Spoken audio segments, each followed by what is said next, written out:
Hello, cheers. I'm told it's Wednesday, although I wouldn't know unless someone alerted me. And this is Design Sips. We're having a little cocktail. Cheers. I'm Sandra Funk of House of Funk. And again, this is Wednesday, and so on Wednesdays, we drink wine.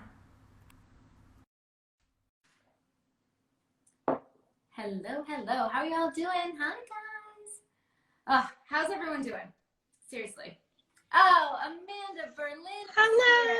Hello. Welcome. How are you? I'm good, Sandra. Thank you for having me. Awesome. So good to have you here. All right. I wanted to make sure I didn't give you like the big lead up until I knew we had our tech in place. So everyone, I'm I'd like to here. introduce. Yes, I'm thrilled to have you. And to my Design Sips audience, I'd like to introduce you all to Amanda Berlin. Amanda helps business owners, not just designers, but all entrepreneurs, write their web copy, tell their story, and spread their messages in the media. So this is a very important person to know. All of you all out there working on your Thank you. marketing while we safely quarantine, right? It's good stuff. So Amanda, how have you been? What's going on? I've been well, thankfully, right? Yeah, the same as everyone else, kind of a little stir crazy, but grateful and trying to stay present and not get overwhelmed by the enormity of all that's happening. Yes, definitely. I think that often suggested media diet can be helpful sometimes to just, stay in your zone, peek your head up every once in a while, check to make sure, you're still supposed to be in quarantine. But yeah, trying to just stay in my zone is really helpful right now. And nothing a little wine can't cure. Cheers, right? Exactly. Cheers. Cheers. Excellent. So I wanted to have you tell us a little bit. When I know you left corporate America for your own business, I did the same. Tell me your story. Give us a little background on your company, and kind of how you ended up on your own. Yeah, absolutely. For about 12 years, I was in the New York City PR agency world, helping some of the largest corporations in the world be louder than their competition.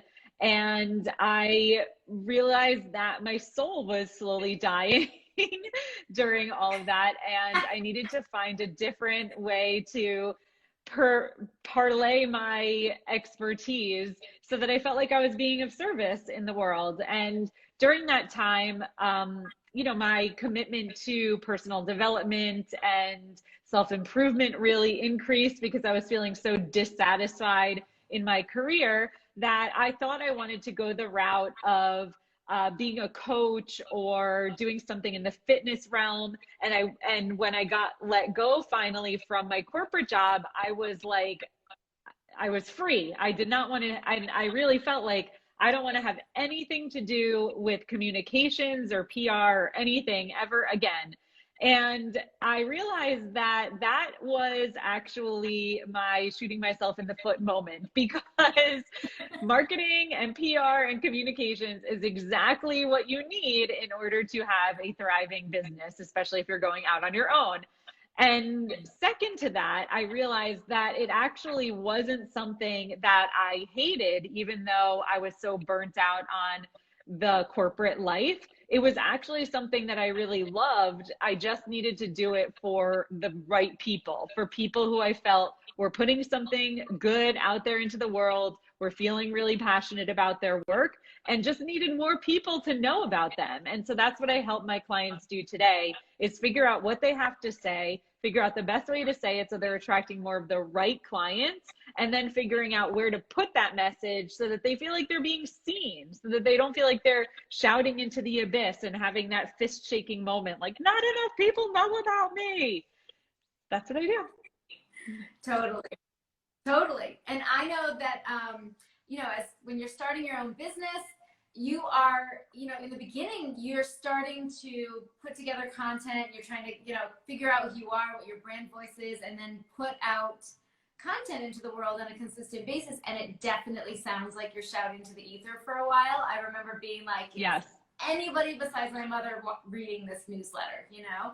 So it Exactly. takes time. And I love that your like soul's purpose came back around to your natural skill set, right? Because you didn't end up in Yes, that high-powered world without those skills. But it is about turning it around and using it for good. So, so good. I love exactly. it. Yep. I love it. So what does working with you look like? Tell us a bit, like, inside, pull back the curtain a little bit. What does the process look like when you're starting out with someone new?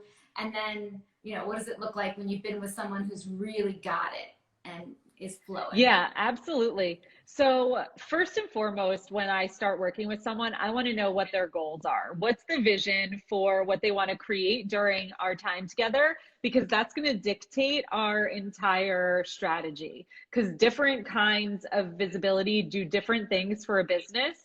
And so, what I would start by asking a client or what I would ask, or the way I would drill down into their goals is the goal to attract more clients? Is the goal to be more visible and be seen as a thought leader in your space? Is your goal to be just be known more? What is the goal? Because that will dictate what we do. And of course, I also contribute to those goals because I believe that working with someone like me or working with a consultant of any kind needs to broaden your view for what's possible for your business. So I want to contribute what I see as possible for my clients as well. Yeah, that's great. Definitely. And I think if you, whenever we've worked with outside consultants, we're definitely getting, you're trying to expand your horizons, right? You're trying to Yeah. bring in an expert. So if all you're hearing is a defined plan of what someone wants, then they're probably not being open enough to your brilliance, and it's all about bringing that to the table as well. I love it. Yeah, absolutely. And people who work with me just a little bit further down the line, they are doing things like coming up with ideas that they want to pitch to publications. They're coming up with ideas for ways they can collaborate with people in their space to get out in front of new audiences. They're coming up with ideas that they could pitch as a speaking engagement or even hosting an event themselves. So we really implement kind of this pillared system for visibility that incorporates all of these different types of things you can do to get out there in front of a wider audience. That's awesome. Yeah, so good. I love it. And so, right, so once you've kind of worked with them and they have their strategy and their brand voice down, they can kind of start to get it and get all the different areas. I love Yeah. it. I love it. I love it. And also, I think one of the keys is, and this may be true for everybody, one of the keys is knowing what you don't have to focus on. So I help my clients kind of edit their creativity too. Like I have a client who is doing a lot of media pitching, and she's been pitching this idea and it's not really landing.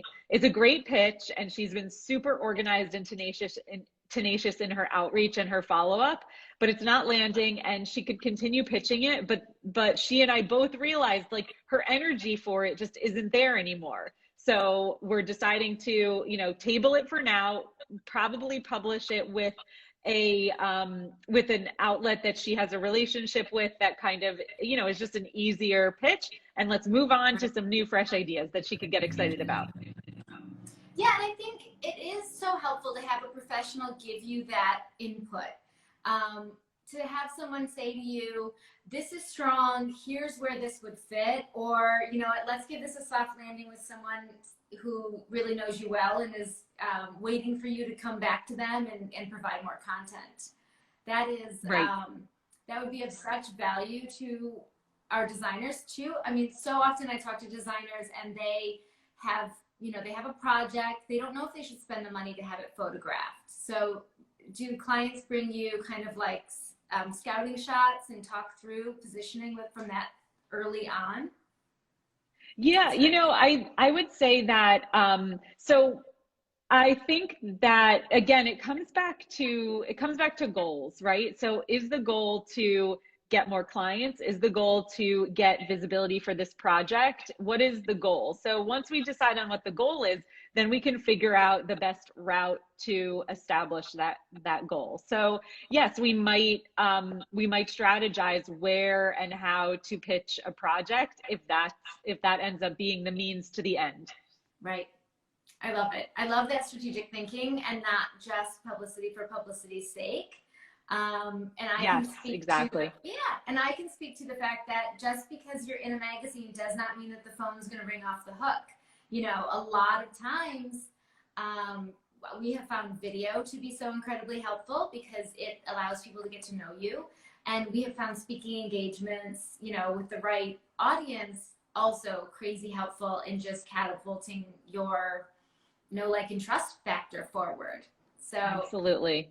Sometimes you're putting your effort in the wrong category, you know, and it just shifts. We actually self-publish projects when we just want to get that beautiful image out to our audience we've already built, and we find that there's a lot of value with that too. Yeah. Mm-hmm. Yep. Absolutely. So, yeah. Yeah, and what you're speaking to as well is something that I teach too, is that there are different results that you would see from different kinds of media placements, and especially when you are in those big mass market media, it is not at all a guarantee that you're going to get clients from that, because it is blanketing such a large swath of the population that may actually not drill down deep into your ideal client pool. Right, right. So I love that idea of being really targeted and really directed and always strategic, right? Always coming from a place Yes. of like, what's the goal and then the means to an end instead of just that scattershot. Huge. Yep, exactly. Huge. And especially times like this where, you know, we are conserving cash. It's inevitable. But at the same time, if you're not marketing right now, you're missing a humongous opportunity because there's so many eyeballs out there to be had right now. Yes, absolutely. Yeah. Yeah. I think that,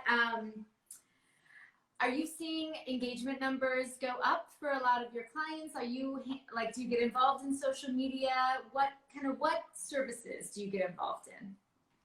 Yeah, so what I prescribe is a holistic visibility strategy. So we're looking at media, but we're also looking at all of the different things that you can do to get in front of more of the right clients. And so what I'm seeing in terms of a trend in visibility right now is leaders stepping forward and being of service to their audiences and their communities, whether it's in most cases for free via, you know, doing some extra consulting, doing free calls, doing things like this where you're putting out content on a regular basis.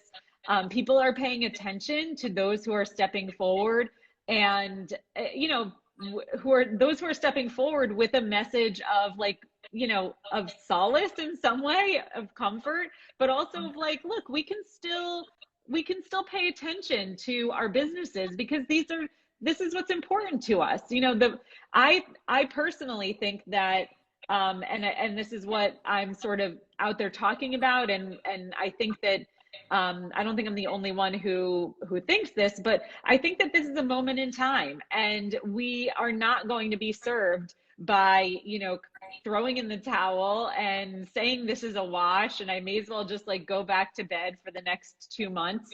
I think that we're well served to double down, to talk about the things that we're passionate about, to take people's minds off of what's going on, to serve them beautiful imagery, to provide them great conversations. Like, this is what a leader does during times like this.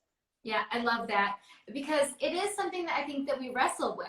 You know, can we show up? Can we talk about business in a time like this? Can we, you know, put out pretty imagery? And I think what we've been doing is, you know, it's really reaching out to our audiences and trying to be kind and loving and caring, which is our honest to God truth. And then saying, if you need a distraction and you need some pretty, we also have that, you know, to talk about. And right. Yeah, I think you're right. Like, it's all about tone right now. Absolutely. Yes, we may need to pivot our tone a bit, but we do not need to pivot away from the conversation altogether.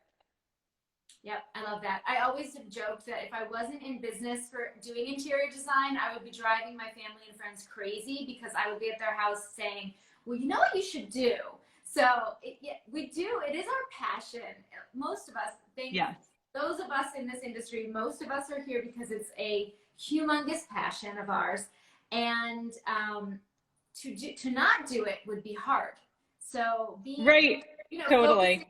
yeah, shifting focus on, it's so funny because, speaking to a brilliant PR executive, we are at House of Funk, we're shifting focus as far as, our aesthetic a little bit.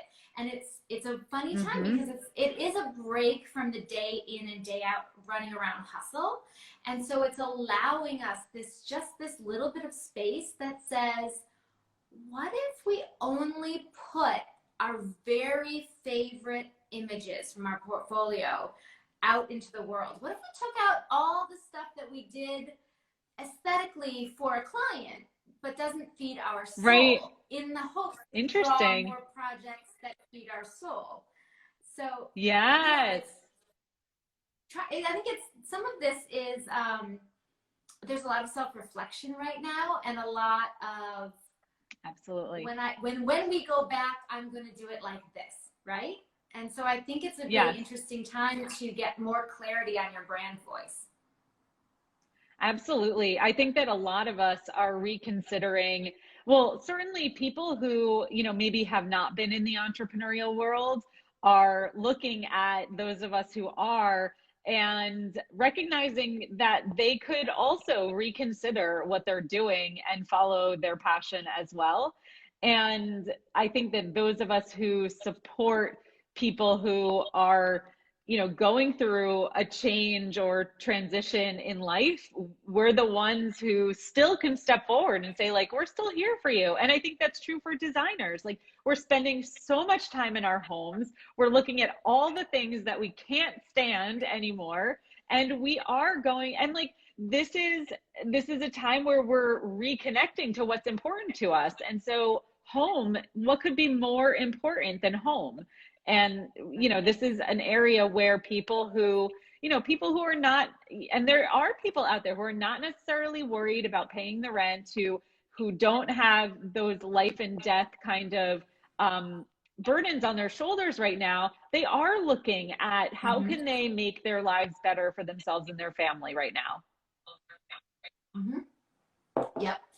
It's so true. And I think there's a lot of hope in our industry, and there's a lot of areas where designers can be of service from their home virtually right now. And I think there's a lot of designers kind of keying into that and realizing, just like you're helping entrepreneurs find their voice and get their message out, we can help our clients and or new friends out in the interwebs.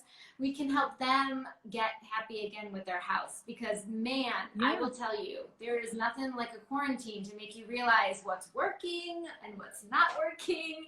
And my coffee station has moved across my kitchen. All the things. That's funny. Yeah, absolutely. Yeah. Now, you talked about teaching earlier, so tell us about that. So you're not only doing for entrepreneurs, but you teach. Can you tell us a bit about that? Yes. So that is absolutely, that's primarily what I do, is I teach my clients how to do this work for themselves, because I want them to have the skill set. I want them to create relationships that they can capitalize on over time. And I want them to be the best spokesperson for their own brand that they can be. And I believe that they are the best spokesperson that their brand needs and requires. They just need to hone their message, and they should not necessarily be hiring a mouthpiece to be that intermediary for them between their brand and journalists and influencers out there. And there are certain exceptions to that. Yeah, there's certain exceptions to that, but and I applaud you. Thank you. Yeah, it's really what I believe. I believe it's the best way to do this work. And I think also on a practical level, it's prohibitively expensive for a lot of small businesses to hire a PR firm. And so at this stage, you need to know how to get your work out there, even if it's on a very grassroots level, because that's how you're going to grow and ultimately, land the huge project that will get you that feature in the shelter magazine of your choice. Right.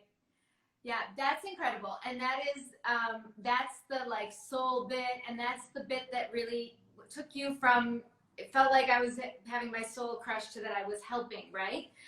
Yes, exactly. It goes back to, yeah, it goes back to the old adage, right? Don't give a hungry man a fish, give him a fishing pole and teach him to fish. It's so brilliant.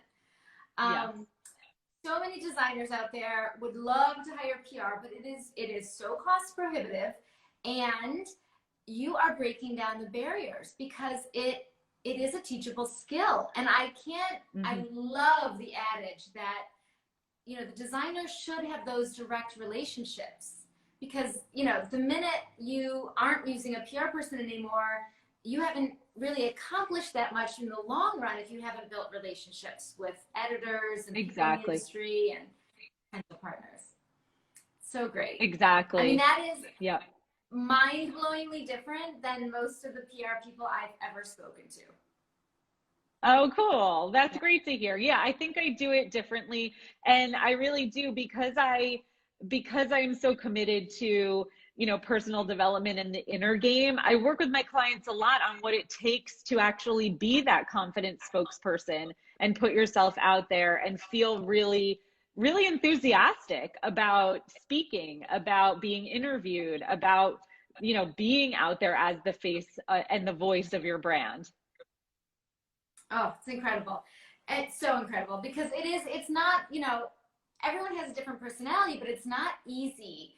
I have, stood in the line to wait to talk to the editor at the end of a talk and thought, what the heck am I going to say? And, you get up there and you wing it, but it takes a lot of like self-bolstering. And I can imagine you can really impart some skills that would be helpful here. Yes, absolutely. It's totally learnable. And I think that it empowers us, like you said, to feel like we can handle it. We can handle any conversation about our business because we've taken the time to really distill our message, feel super steady and confident putting it out there, instead of feeling like you're fumbling over your words when you're trying to explain to someone what you do and how you do it differently, because there's thousands of other people out there who do something similar to you. Let's get really firm and confident in what you're saying to inspire the right people to work with you. I love it. I love it. It's so good. So thank you. Cheers to you. Cheers to you as well. Yes, cheers. I think my wine is like skunked. I'm switching back to coconut LaCroix, people. There will be wine later. I keep trying to take a sip and going, yeah, no, it's not good. Okay, so it's sips with water. That's okay. Okay, so on that front, I've heard your incredible episode with Luann on a well-designed business, which is, of course, where I found out about you. And you also have an incredible podcast with so much to give at the Empowered Publicity Podcast. Tell me about, that group. And I know there are kind of tribes forming that are working through things together. Tell us what you got there. Yeah, absolutely. So on the Empowered Publicity podcast, I talk about all of the things, both the outer tactical work and the inner work that it takes to be visible. And I do solo podcasts, solo episodes about some of the tactical stuff. And I do interviews that really focus on my interview subjects' visibility journey. So how have they successfully put themselves out there? So we get a bit of their personal and professional story, but then also how they, like, what has worked for them when it comes to being visible, how have they conquered their fears around visibility. And then we also sometimes, or usually, brainstorm something live on the call that they're struggling with as far as visibility or something that's coming down the pike for them. So there's always something actionable, and I love putting myself on the spot like that. Oh my gosh, that's so fun. That's awesome. Yeah, it's Very, fun. very cool. Yeah, and I Yes. help because I have an agency background, it really lends itself to me being able to support anyone across any industry in this work because I've worked in every possible realm within the agency context, from consumer products to nonprofits to fashion and financial and all beauty, everything. So really all the tactics are transferable. That's great to know. And it's also great to know because I think that a lot of times my ideal client isn't necessarily reading a shelter magazine. They're more Right. likely to be reading, a travel magazine or something about art or something about wine or sports Mm-hmm. cars or whatever, right? Jets. Um, so I think having someone that works more cross genre has a better chance of getting in front of those ideal clients because I find for me, a lot of the people that are really into the shelter magazines are more DIY. There are some that are, gorgeous to Right. look at and it's wonderful, but there are others that just feel like, um, if you really want to go for that very high echelon client, I think they tend to be more reading the New Yorker and Wall Street Journal. Yeah, absolutely. So, And Sandra, you hit on something really important there because if you are seeking to be featured in shelter magazines, you are competing and will be side by side with a bevy of other designers, right? And you're all talking about the same thing. If you venture out into these other realms that you're talking about, you then get to be the design voice that is being featured on that given day in that publication or that realm or whatever it may be, or that, program wherever you may be featured. So you distinguish yourself because you're not in the cacophony of design voices. You are a design voice in a different realm. yes, I know. And it's so funny. I think that is, I always think about that because I am very careful to make sure that when I'm walking through a potential client's home, that I'm looking at if there is a stack of magazines or if there is a newspaper, what are they reading, what's happening. Now, So smart. that's less and less these days than it used to be, but back in the day, it was Fortune and Time and Wall Street Journal, and it wasn't like, my magazines that I have a stack of, that's Elle Decor and House Beautiful and da-da-da-da-da, but like, yeah, my clients, it's typically much more travel, art, business, yeah, Wine Spectator, things like So that. smart. Yep. Very smart. It's good. It's awesome. Well, okay, tell me are there any other tips that you can give to my primarily designer audience?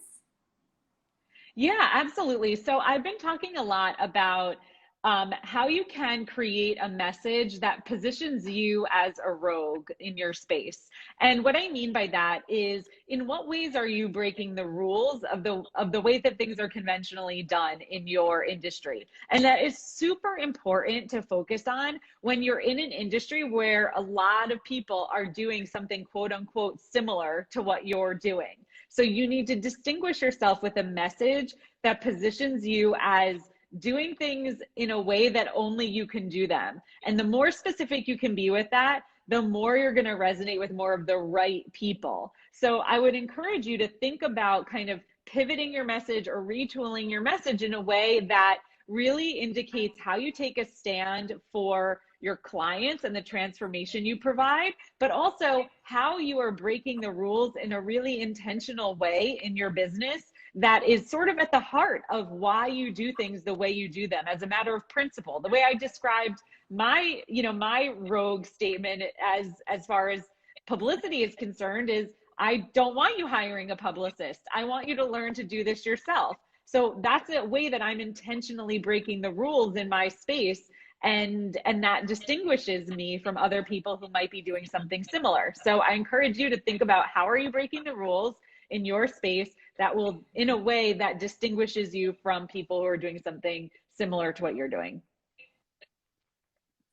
That's awesome. And such a rebellious nature naturally that I'm like, ooh, we were always looking at rules and going, it doesn't apply to us.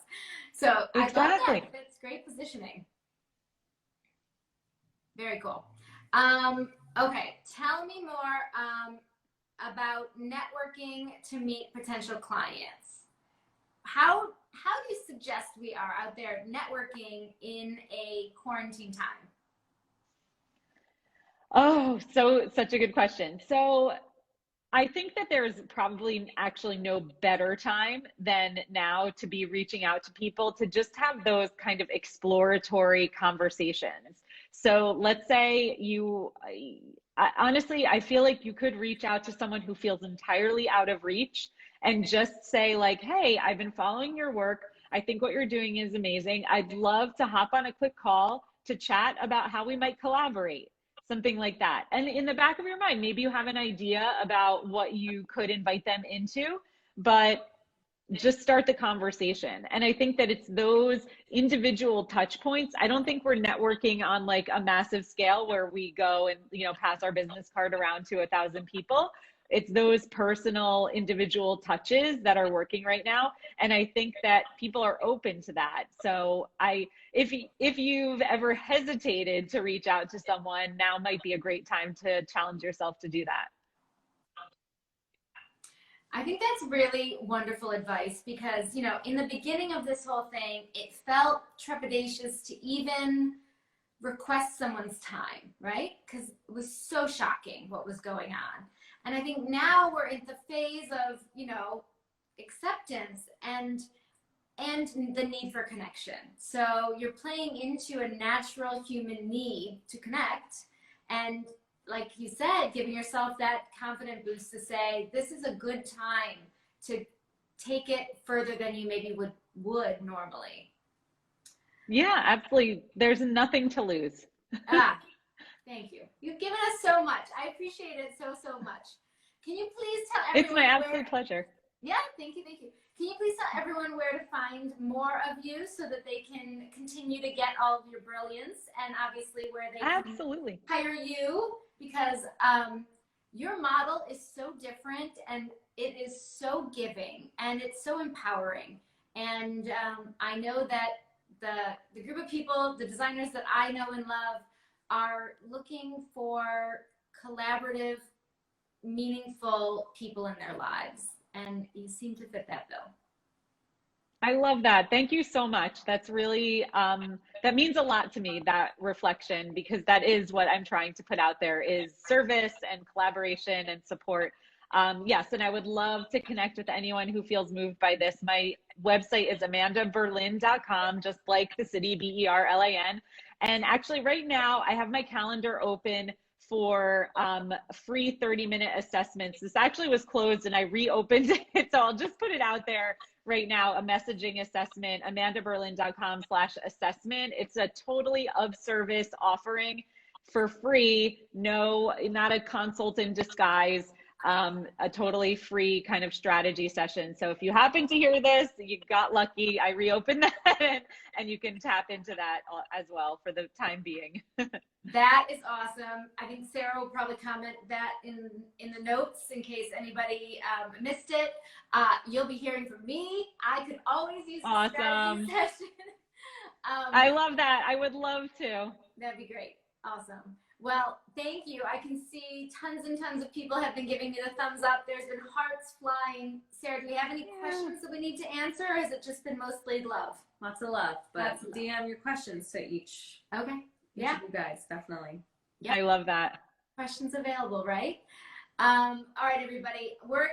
Can we comment that? Did you comment that? Yeah, I found it. It's perfect. Amanda Berlin /strategy. Assessment. I was like, I don't think it was strategy. Yeah. I was like, I have to think about it too. Yeah, exactly. Oh, tons of hearts. Okay, good. Everyone's got it. We're commenting it. And cheers. I need to go get an unskunked bottle of wine. I know. I need a glass of wine too. You know, right? Mine turned into a coconut LaCroix, which is really one of my favorite. That looks refreshing as well. Exactly. All right. I see lots and lots of people. Hello, everybody. Awesome. All right. We're going to wrap it up. Thank you so much for being here. Thank you so much. Yeah. Thank you, Sandra. Thank you so much for holding this space and creating the opportunity to chat. Absolutely. Thanks for being here. Everyone, this was All right. Design Sips.